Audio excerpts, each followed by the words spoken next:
সরকার আসে সরকার যায়, সবাই পেতে চায় ভালো একটি পদ, আর জনগণের অর্থ দিয়ে কিছু একটা করে বিশ্ববাসীকে মিডিয়াতে জানাতে চায় উন্নয়নের জোয়ার।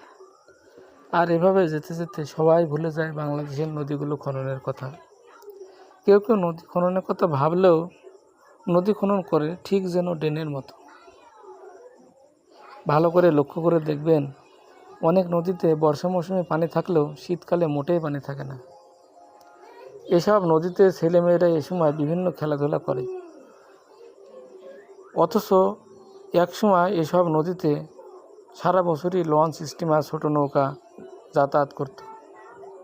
এ সকল নদীগুলো যদি প্রস্তুত ঠিক রেখে খনন না করা হয়, তবে একসময় বন্যা ও বৃষ্টির পানিতে সমস্ত বাংলাদেশের মানুষ হাবুডুবু খাবে।